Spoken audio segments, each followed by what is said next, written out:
Good afternoon. I'm Matt Clark, M-A-T-T-C-L-A-R-K. I'm the commander of the Denver Police Department's Major Crimes Division. First of all, thank you all for being here today as we announce the arrest of 3 individuals related to the murder of 42-year-old Ma Kaing, which occurred near 13th Avenue and Xania Street on Friday, July 15, 2022.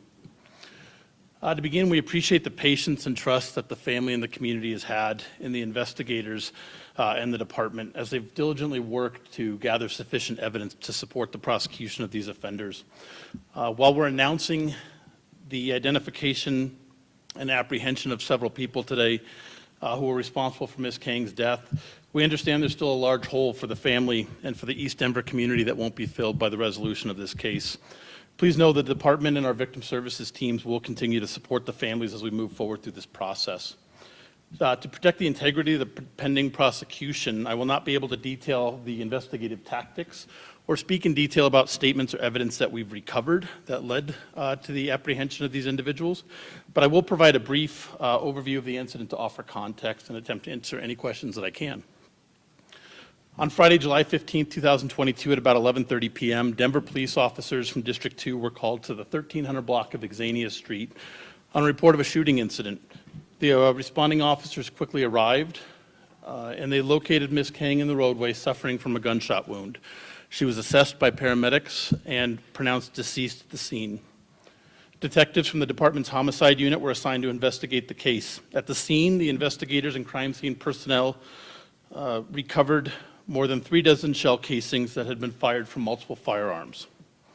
In the days following the homicide, investigators spoke with family members, neighbors, and witnesses.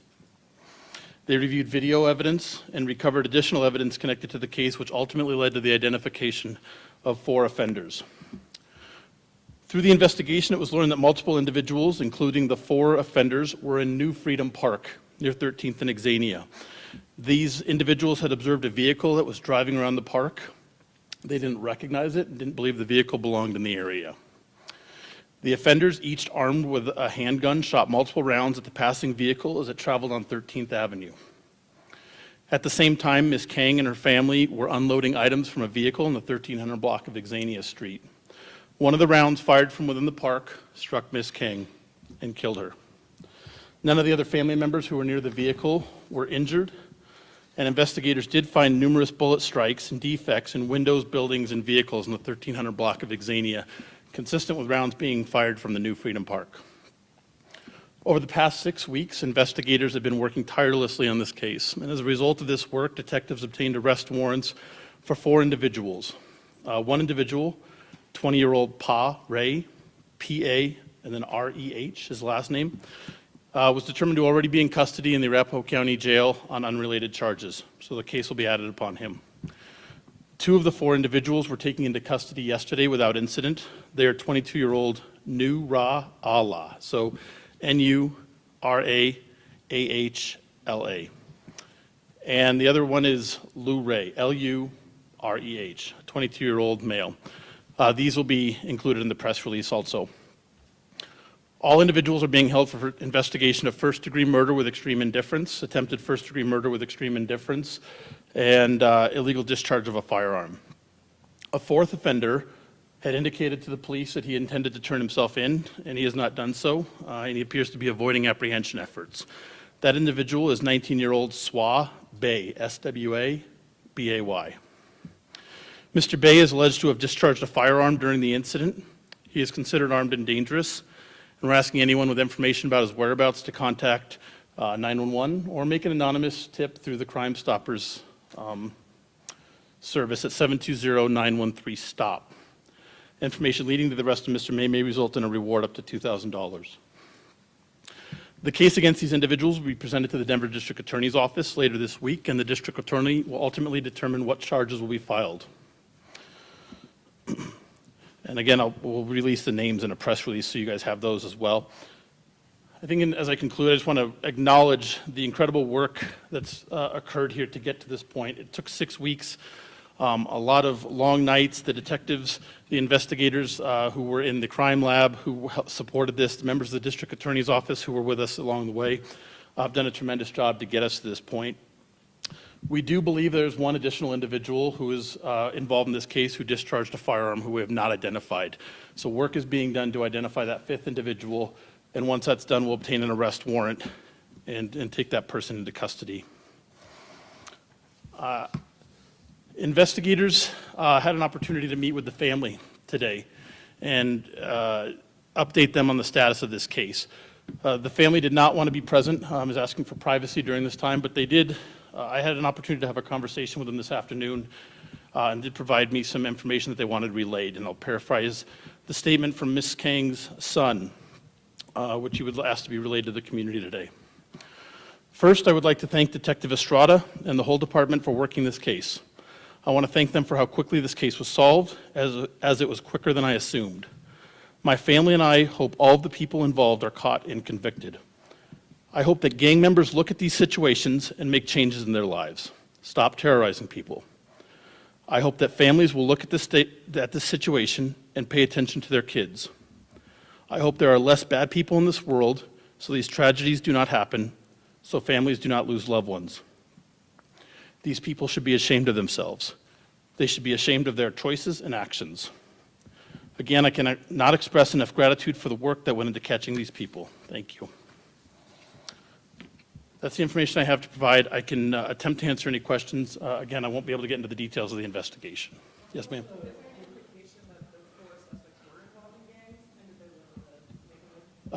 They were associated with the neighborhood, and we do believe there's gang affiliation.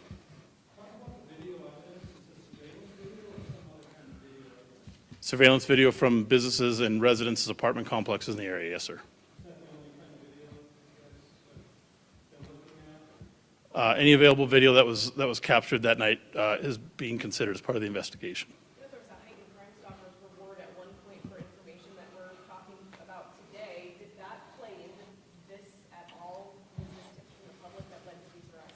The investigators, in my conversations with them, had tremendous support from the community as they went around, did neighborhood canvases, tried to get information. I'm not aware of any specific Crime Stoppers tips that led to furthering this case, but Crime Stoppers is a tremendous partner for us, and I know it'll be beneficial as we move forward as we attempt to arrest Mr. Bay. You said that Mr. Bay indicated that he wanted to turn himself in. Did he make those indications to police, or did he speak to other witnesses? Through his attorney, they had made indications that they were going to turn themselves in, and that did not happen.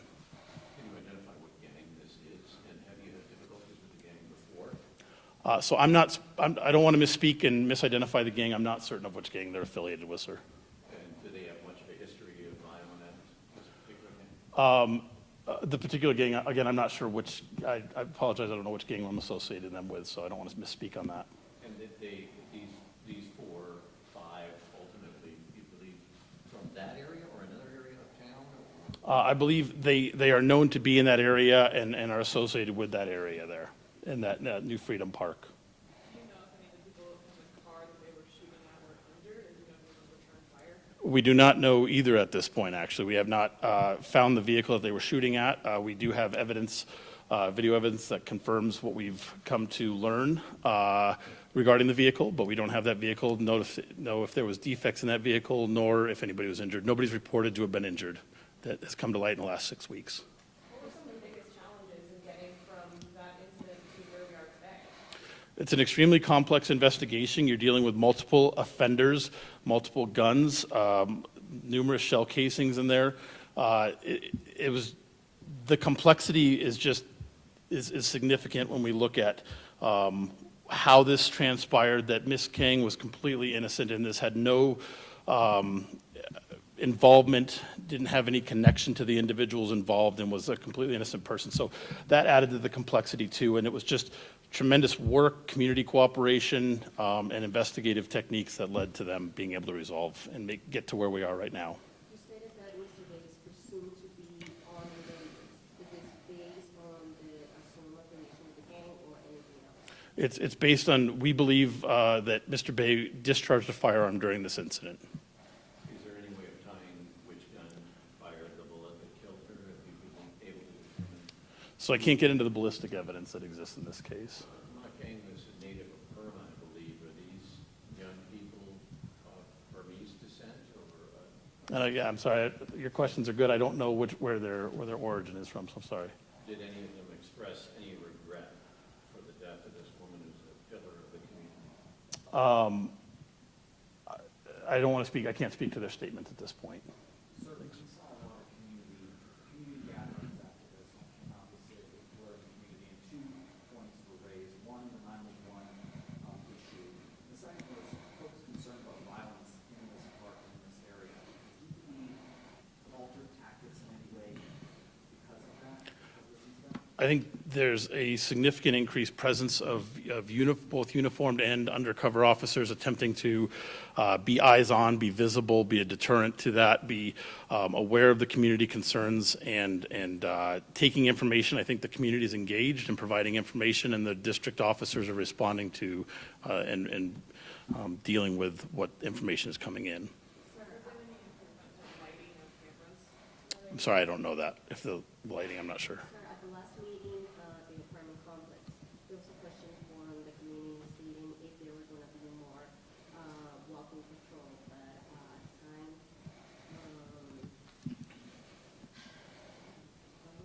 Yeah, Chief Thomas, okay. Chief Thomas stated that not at the time. Okay. So is it still, like, when you say there's more presence, what does that mean? More cars, more? Yep.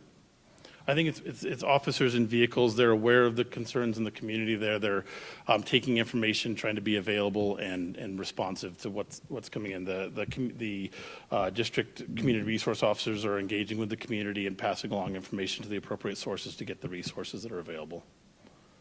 Where in the park was this group standing when they started firing? I kind of, from what I gather, it's in the middle of the park area. Yeah. Can you speak to the criminal history of the suspects? I can't, but I know it'll be available to you once you have the name and date of birth, and you can gather that. That letter you read from John. It wasn't a letter, it was a conversation I had, and I paraphrased his statement, his comments. That's John, yes, sir, yes. Sir, what was it like to have that conversation? Well, I know it was a good conversation to have. It was a relief for the family. They know that there's a long road ahead. They know that there's still additional people that we're going after. But like I said when we started, it's only a portion. There's still a huge hole, and they're going to have major family events that Ma won't be present for anymore, and they realize that. They're clearly working as a family. They have support systems in place, which is encouraging. And I know he was extremely appreciative of all the work that's gone in at this point. Some people who live in that apartment complex told me that Ma's body was left out for a long time. How long was she out there, and why was she out there so long? She was pronounced deceased at the scene. The paramedics determined that there was no viability, so did not attempt to transport her from the scene. Those are difficult scenarios. We work as quickly as possible, being mindful of all the evidence. This was a evidence-heavy scene in terms of the items that needed to be collected there. And so it's a methodical process to make sure it's done consistently every time.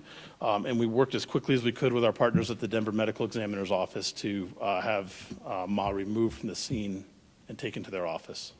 And as far as you know, it was just some handguns used, there were no rifles or anything? That's correct. Do you know the origin? I'm sorry, I missed that. Do you know the origin of these guns, or did any of them legally possess them? And did you collect any guns along with the arrest? We have recovered 4 firearms at this point, and we are working on getting trace reports from the ATF to determine exactly the source of those firearms. Did all 5 suspects have firearms prior? We believe so. And that's from video.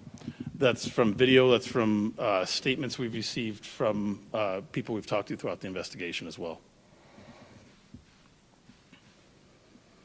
Do you think they understood what they did? I think they do now. Do I think they understood what they did? I think they did not realize, they may or may not have realized what was in their backdrop, and they just indiscriminately fired over 3 dozen rounds in that direction. It's a residential area. It's extremely tragic and senseless that the result is the death of Ma. And you said they fired this off car that they didn't think belonged there? There was a vehicle that was driving around the park that they didn't recognize and didn't think belonged in the area. So their response was to fire upon that vehicle. Do you know the information about that vehicle, what type of car it was? No, just as Lisa asked, I don't have specifics. I mean, I have a color of the vehicle, but we have not recovered that vehicle yet or determined if anybody who was inside that vehicle. It was I believe it was a sedan. Is that park known to police to have criminal activity or a gang activity? Does it have a history? There have been criminal acts. There's been reports of crimes occurring in that area, so they were aware of that.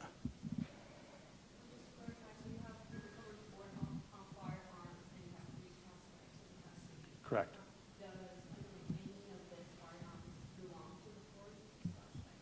So I can't comment on who, again, we're waiting on some ATF traces on the specifics of where the firearms came from, but at this point, I don't have information to release regarding who owned them. If they were firing at another car, one would presume that this might be an area in gang conflict. Is there a conflict between gangs in that area that should mean further police saturation of that area? I don't think there's a specific gang conflict. Those things can spark at any time. They interpreted something, unfortunately, that it was that they deemed to be problematic, or that their response was to discharge their firearms at. It's tough to reconcile and make sense of that because it doesn't make sense. Do you have a description of that vehicle, and are you currently looking for it? We are looking for it as part of the investigation. I don't have a good description to give you at this point. If I get something further, I'll release it through the PIO's office. There's a lot of kids who play in that park. What would be your message to any of these young kids coming up who might be attracted to that lifestyle?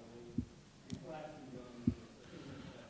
Well, I got to give credit to John. I think we go back to his statement and say, take a look at this situation, take a look at what happened here, and change your life. Parents, be mindful of what your kids are doing. Be involved and ask questions and be aware. I think he stated it best, that that's the message, to recognize the consequences and don't engage in this activity. We talk about community and their family and the hole that Ma Kaing had was left in his family. Also, the community that was really upset by this. What would be the department's message to the community in these arrests? Well, certainly that regardless of where these incidents are occurring, they're getting the full attention of the police department, the resources that the department, that the city has to resolve these cases. We're successful in resolving these cases because of the support of the community, and we need to continue to have that. We will continue to pursue these offenders and make sure everybody that we can is held accountable so that they cannot inflict further violence on our communities. Matt, can you say how many detectives and how many hours you put into this? I wish I could quantify that for you. It is an investigative team. There's homicide investigators. We're in the crime lab building right now, so the crime scene technicians, the forensic scientists that are above us right now working to resolve this. The DA's office was there with us. It is an incredible team, and the machine watching that work and how dedicated these people are, these investigators are, is impressive. Thank you, everyone.